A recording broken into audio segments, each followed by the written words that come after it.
Hey guys, LabMafia64 here, and I decided that I'm going to do a tutorial video on my render settings and quality settings for the AVerMedia or AVerMedia USB HD DVR. And I've seen many videos on YouTube on how to do this and what's the best settings for them, but for me they aren't the best settings, and I decided to make a video to show you guys how I do it and my process of making my quality of videos. I mean, it took some time, and if you look at all my videos all together, you'll know that the quality has been different between each video. So this is my final quality, like my final one. I didn't have to do anything else because this had me really satisfied. So I'm gonna show you, and let's get started. Alright, so the first thing you're going to want to do is you're going to want to go to your settings on the PS3 or the 360 and change your display to 720p. Now, the reason for this is because all HD capture cards for consoles, they can only record in up to 1080i, as you can see up there. If you try to put on 1080p, it doesn't work. It doesn't show anything. But if you put in 1080i, it works. But the thing with 1080i is the I stands for interlaced, so that means that the footage is going to be kind of blurry, and you don't want that. You want good, sharp, smooth. It's kind of funny. You want good quality, and you don't want blurriness. So 720p, which is progressive, it keeps the same output all the time. It does not blur at any point. So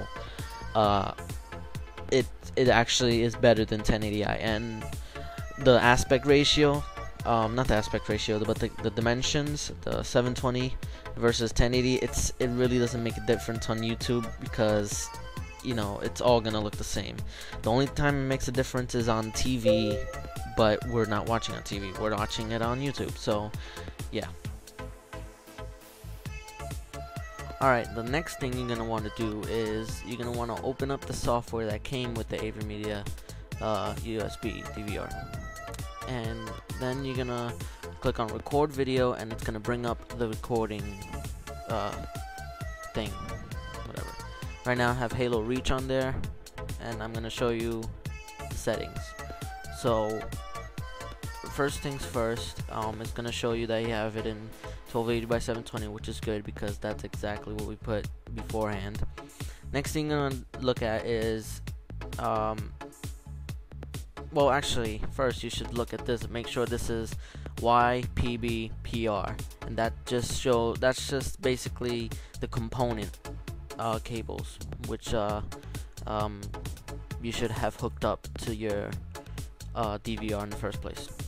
Then you're gonna click CBR, not VBR. I know a lot of people say VBR is better, but CBR is actually, if you want better quality, you're gonna want to pick CBR, because VBR allows the frame rate to change depending on the game, but with CBR it keeps the frame rate exactly the same, so that way there's no blurriness or anything like that.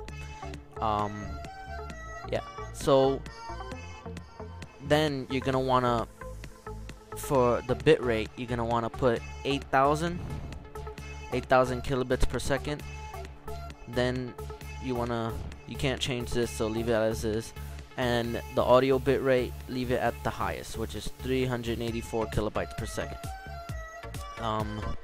You want to enable these two so that way you can actually see. I mean, you don't have to enable this one, so you can see what you're recording, but enable this one, and you're good to go with this. So I'm gonna record something, so you just click capture, and what it's gonna do is gonna start capturing the footage. And if you see over here, it shows the elapsed time, so you know how long you've been recording. So let me just shoot and throw grenades. Alright, that's good enough. Alright, so our footage is about 15 seconds, and we're gonna use this as the project settings, or the project that I'm going to show you afterwards. Anyway, so click out of here because you're done with this. Next, you're going to want to go here, the ARC Soft Media Converter. Now, the one major problem, it's not major, but the one problem I have with the USB DVR is that it records in a file that you can't import right into Sony Vegas easily, which is a TS file, and that's kind of like, it kind of sucks, but you know, what can you do? Anyway, what you're gonna want to do is, you can add the file. So go to wherever your file is located, which would be right here for me, and this is what it is. It'll show you the preview when you're making it. So now for the settings,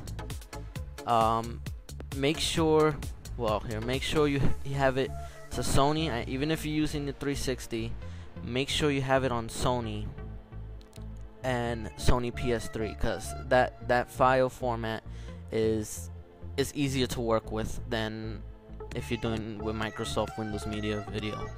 Next, you're gonna want to click that settings thing that I just clicked on, and make sure the video bitrate is 8 megabits per second, because that's the output we put for the video.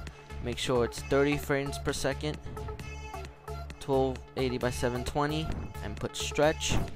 Audio bitrate 128 kilobytes per second, and you can leave this the way it was. So save that, and click start to I lost the words. Click start to start converting the video into, it'll be an MP4 file. Now use this to select the destination.